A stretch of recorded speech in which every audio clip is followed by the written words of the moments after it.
Thank you, Orla. And just two takeaways from me. One is, having a very strong and compelling proposition. And two is think of the big issues. Keep them focused, smaller in number, but very focused. And I do want to say I've listened carefully, and I could see everybody listening carefully.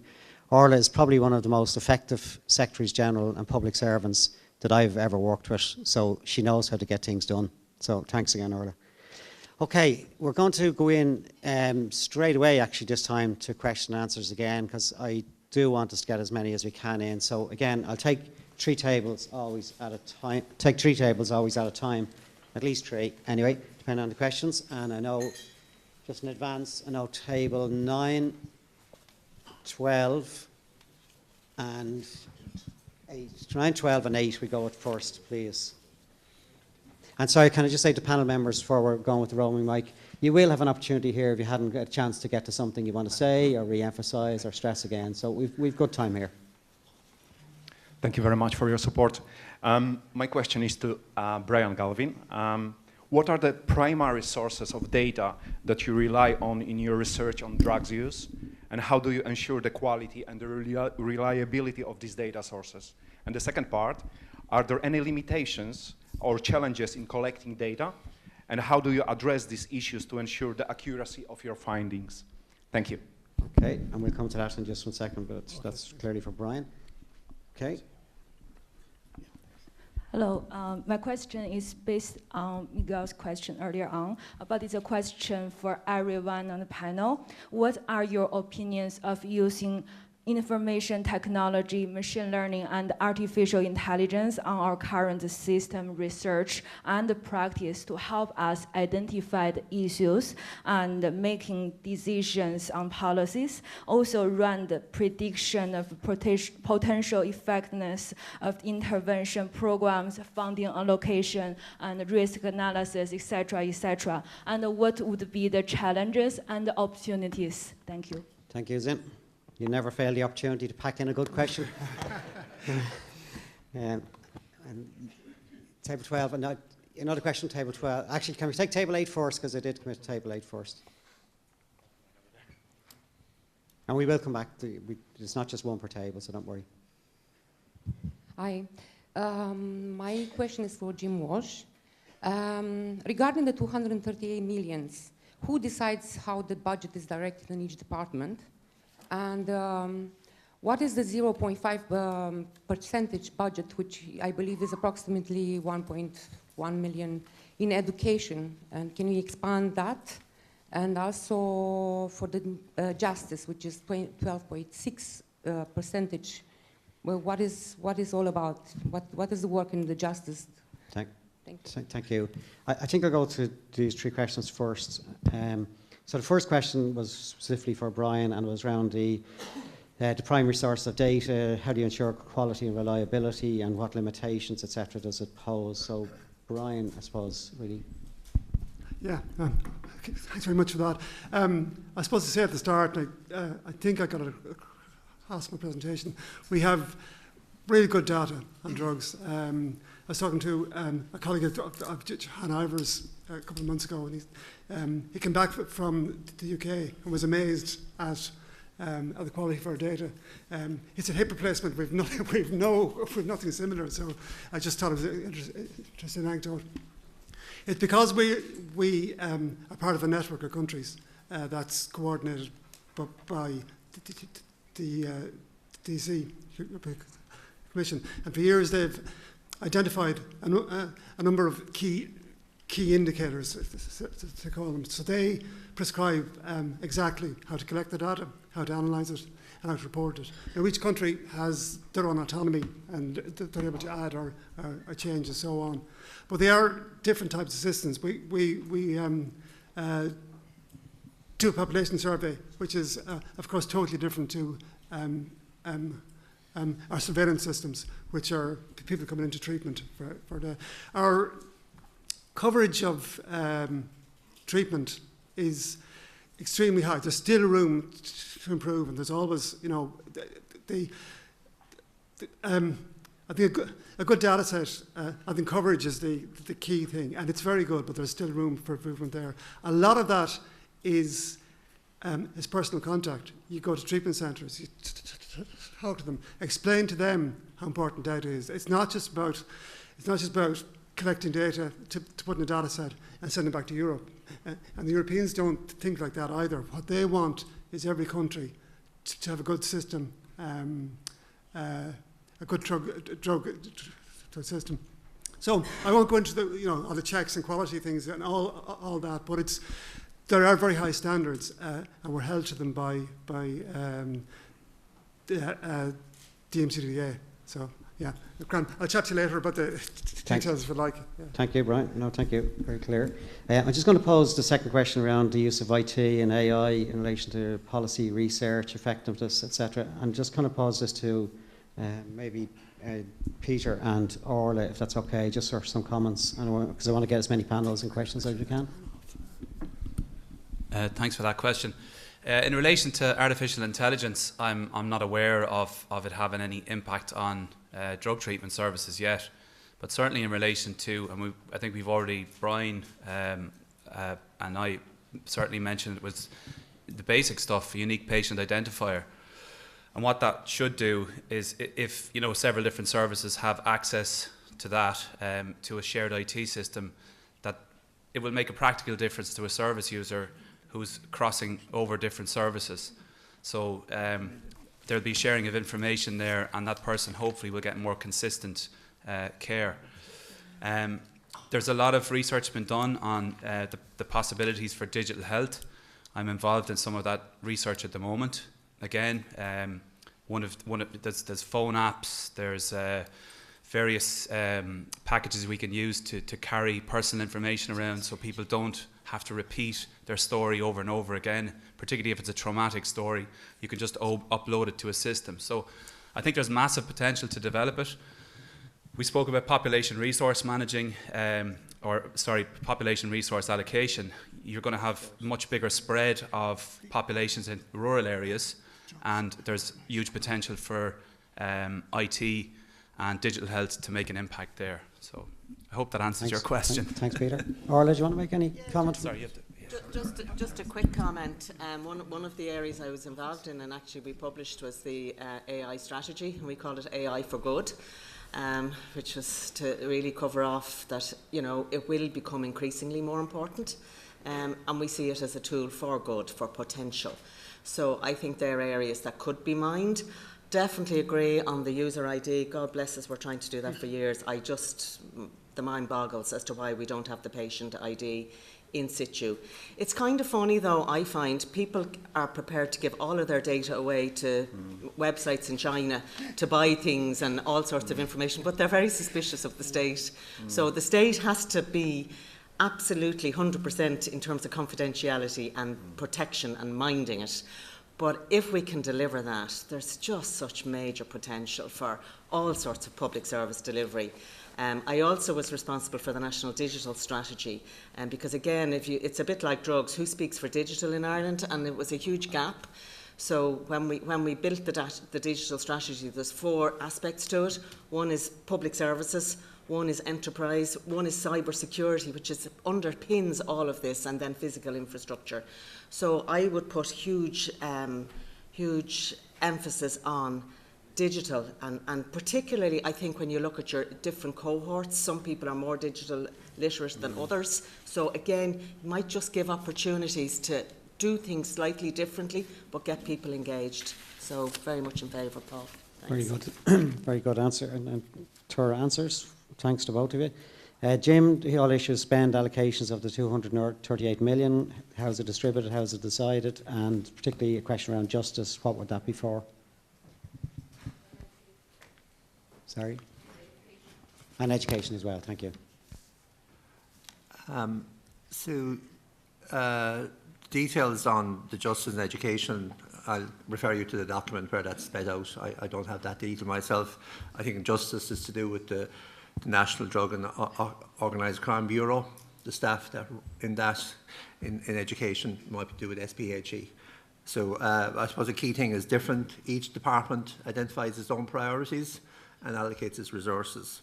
In terms of the money that's allocated towards health, that's set out in the National Service Plan that the HSE implements every year.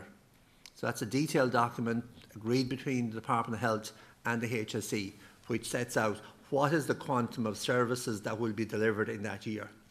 And all the details are set out there. So it's, I suppose it's agreed between the department and between the HSE.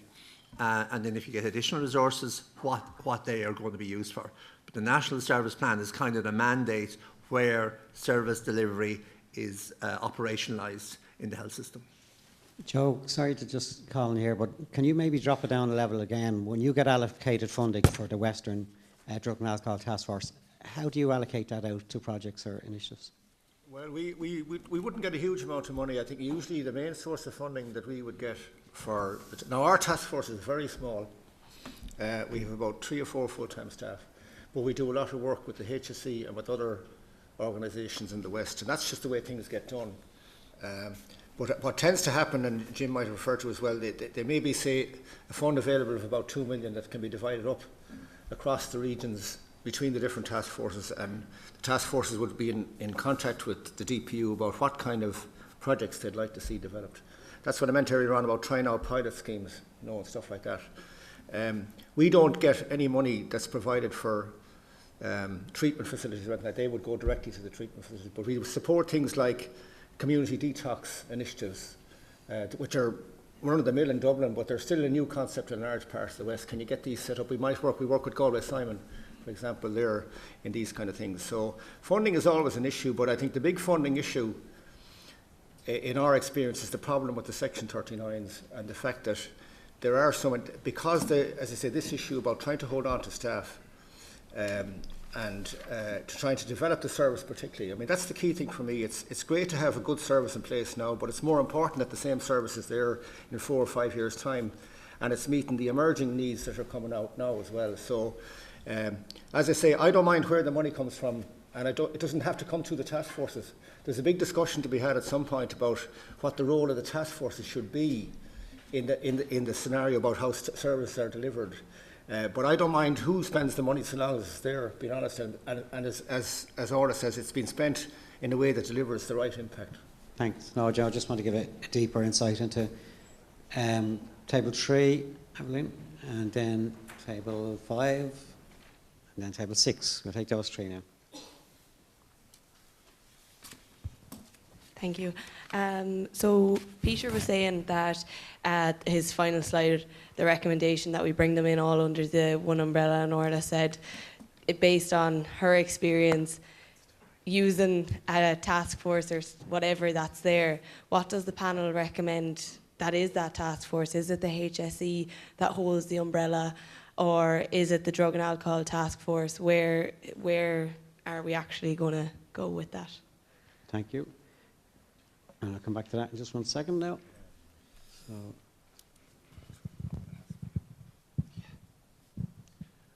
I have a KPI question, and Paul, I'll hope you allow me a little leeway on this. Jim, you spend 145 million a year. How many deaths or drug-related deaths are saved each year for that spend? And what's the trajectory of that? Has it been reducing year on year? And in terms of the effectiveness, have you been getting better bang for that spend you use per reduced death? And then, Brian, do you have data that can corroborate that KPI? And Orla, is there a KPI that can galvanize all other KPIs that we could make a recommendation that it's for the minister responsible, that's their one single KPI? No. Thank you. No, thank you. You see, I gave you loads of leeway there. No problem. Thank you. Yeah. And we'll take table 6, I think it was, yeah, Jack? Hi, this is a question mainly for Jim Walsh in relation to funding. Can't we publish as public information to an accounting level where budgeted money is going, where it came from, and to show that it has gone to where it is promised to go? For example, I think it was the last assembly, somebody had asked somebody on the panel if money from drug seizures is it put into drug services? Which she was answered yes, but frankly, I'd be a bit skeptical about that unless every dime is publicly shown to go where it is supposed to go. And it should be standard practice to ensure trust between the public and all government bodies. So, thank you. No, very good, very good. Thank you. And okay, let's go with this. So the first one from Aveline, which has been on the members' agenda for throughout the process, you know, and Orla spoke about what might be the best oversight or governance structure to get things done, and would it be leverage an existing agency, or is it something else? What people might have a view that would make things better in relation to the task that we've been set, which is reducing harm. So I'm going to go across the panel actually on this one. So we'll ask you to be kind of brief. Should you leverage an existing agency proposition? What's the best design to make things better? So, Orla, maybe first. Okay, I think the most important thing is that you have a very strong sight line of accountability. I don't think it really matters in terms of is it this agency or that agency. I would call the agency with the money actually the one that matters the most, because they have the responsibility to account for how they spend the money. There are 20,000 groups in Ireland funded through the public purse. Each one of them has some sort of a line into usually a government department at some stage. So my sense would be whoever's the biggest, the current, the most important, not to say that they should stay the way they are, but that they are set up to implement the recommendations. I would not start off with a blank page, because I just think you'll be years. You'll end up fighting. You'll end up pulling the staff from the existing agencies into that one, and from the NGO and everywhere else. So my sense is go for the biggest that you currently have, empower them, and give them an account, and make sure they have an accountability line right up to the top, to the cabinet. That would be my call, Paul. Okay, so biggest age, well, sorry, yeah, and I think the point you made in one of your slides are a connection right up to the political system. Oh, completely. And timelines and accountability and monitoring. And can I just say as well, every government minister, and sometimes I know there's always a call for let's have a minister, every government minister is different. I have worked with so many. They're not necessarily in the party line, and I don't distinguish between party. I distinguish between the individual, the interest they have in the topic and the power that they have. So I would just put that there as well in terms of how things get done. Okay. And again, I just want to go briefly across our panel members. Joe, do you want to make a quick comment? Yeah, from just your quickly, I suppose, I don't have a fixed view on it, but my primary point is that the state has to start taking responsibility for the quality of the services that are out there. And I think the HSE obviously has to be central to it if it's going to be health-led, that's for sure. And I just, as Orla says, there has to be a system. I think there's a role, definitely, because the needs aren't the same around the country either. But there's definitely a role for NGOs to get involved, and maybe something like the Section 38 in the 2004 Health Act seems to be a more secure source of funding for services. You know, an SLA is done between the organisation and the HSE to provide a particular kind of service. It might be the best way of doing it. Thanks, Joe. Peter, any brief comments? You know, I'd strongly agree with the two previous panellists on what they said. I think the key thing is, you know, people need to be able to speak truth to power. I think the expertise lies within the Drugs Policy Unit and the HSE, and I wouldn't change that. But equally, accountability is the key for everything.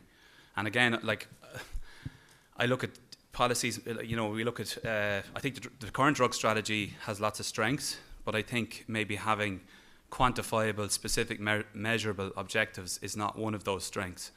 And I think there seems to be a trend, if we look at kind of maybe new mental health policy, in taking quantitative measures out of policy, and that's not good. So that's what I have to say. No. Brian, do you want to make any comments? Yeah, I'll be quick. No, okay. I don't have anything to say about the a new agency or anything like that, but just repeat, I think that it would be useful if we had an overarching mechanism to put together all those great resources we have in research. That's my money. Thanks.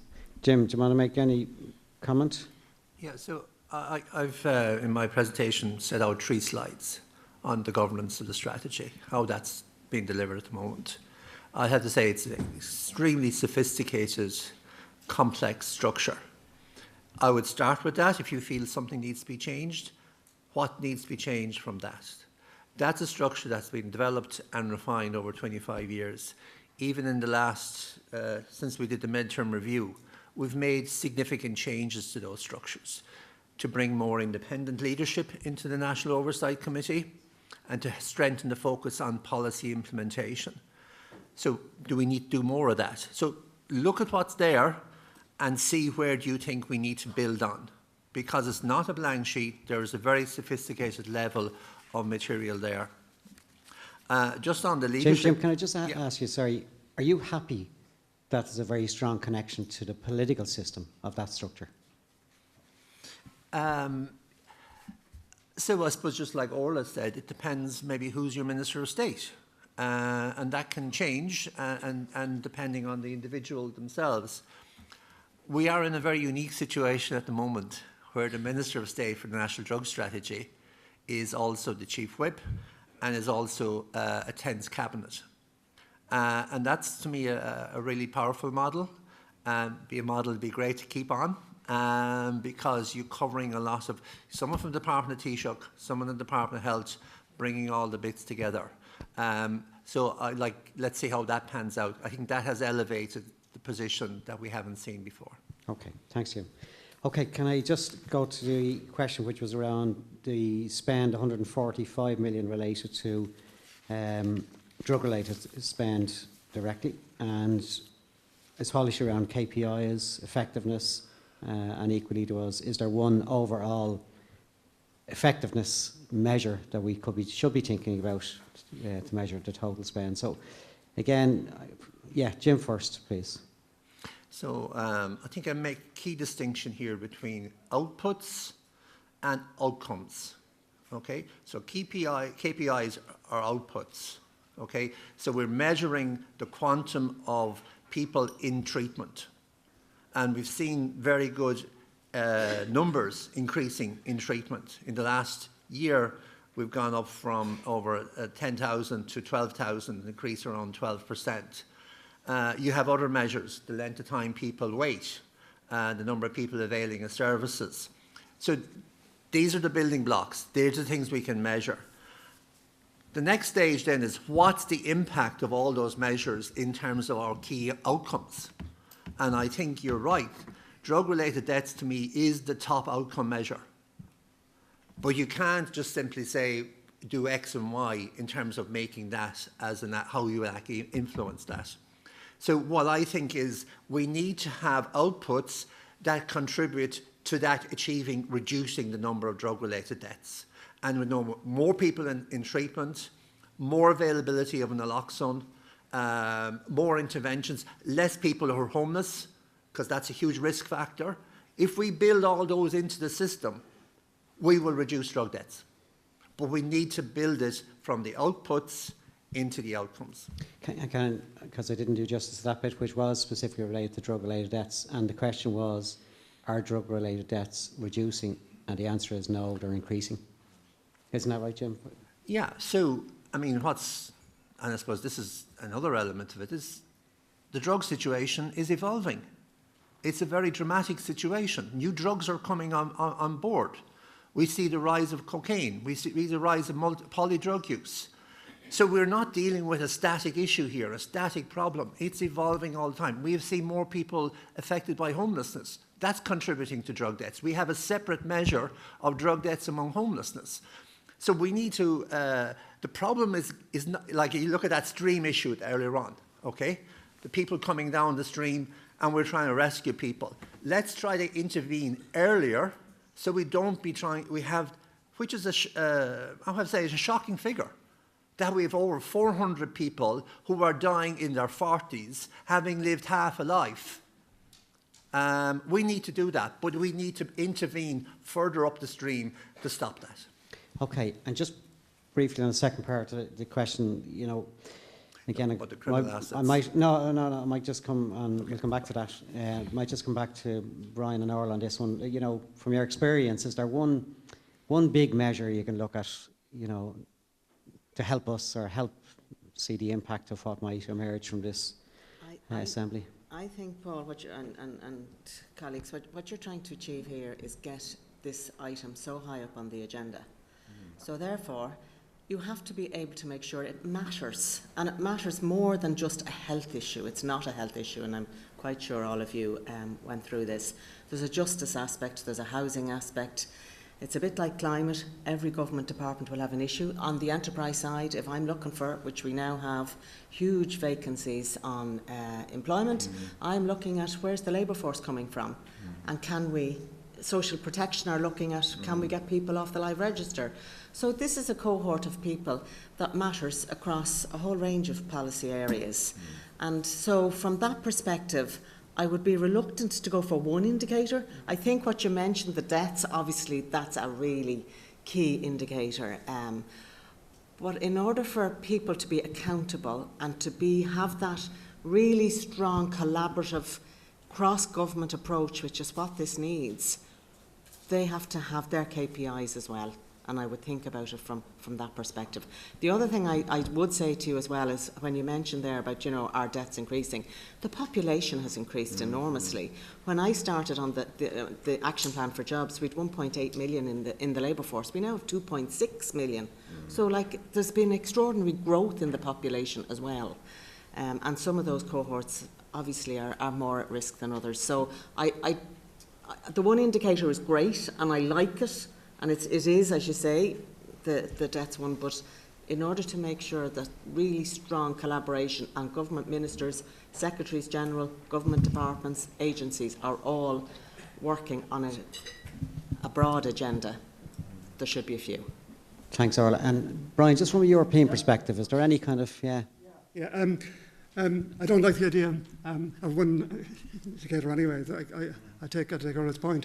And deaths is a difficult one. I mean, you're, I think, trying to measure the absence of something, something that doesn't actually happen. As Jim was explaining, there is a lot of work done downstream to try to prevent deaths. There is no intervention in any health area that is more examined than opiate substitution treatment, OAT treatment. It saves lives. So the simple answer is more coverage, treatment coverage, and we have high treatment coverage. We have a needle exchange program that's going to contribute to it, and naloxone programs, and a supervised injecting facility, we hope. All these things are going to make a difference to the opioid deaths. You know, how much we don't know, because we don't know what would have happened, you know, if we didn't do it. But all of those elements are in place. As Jim was saying, now cocaine deaths 5 or 6 years ago were, well, back to 2015, were a fraction of what they were in 2020. Who would have expected cocaine? So you do, instead of trying to bring down the number of deaths, because supposing everybody stopped using heroin and cocaine, you wouldn't expect any deaths anyway. I'm saying put the elements in place that are proven to bring deaths down. That's much more important, KPI, I would say. Thanks, Brian. Okay, Jim, briefly just on because the panel are due to go, or the table's due to go back, just on the full publication and transparency around funding sources, where it's coming from, where it's going. Do you want to make some comments on that? Yeah, well, all the money that is spent in the Department of Health on drug services, that's public money, and it's completely documented and accounted for in the National Service Plan. And if you more details, I've given you summary figures. Every penny is accounted for. We're trying to make the best use of that money. This is all public funding. The proceeds of crime, that's managed by the Department of Justice, and how they use that money is a matter for the Department of Justice. We have only one funding source. That is government exchequer funding, which we manage and use as carefully as possible. I just wanted to mention that we have been able to quantify the impact of naloxone in terms of reducing drug deaths. We do have some figures that has definitely saved lives, the wider availability. So that's a very tangible impact on that. Yeah. No, thank you. Okay, and look, apologies I can't get to more tables because I do want to give you time at your tables for deliberation, and you know, it's eating into your time now. Can I thank the panellists again for giving us a wide-ranging, wide briefing inside, particularly in terms of governance, oversight, some clarity on funding, some clarity on current structures to help us shape our minds as we move towards October. So can I show your appreciation for the panel. Thanks very much.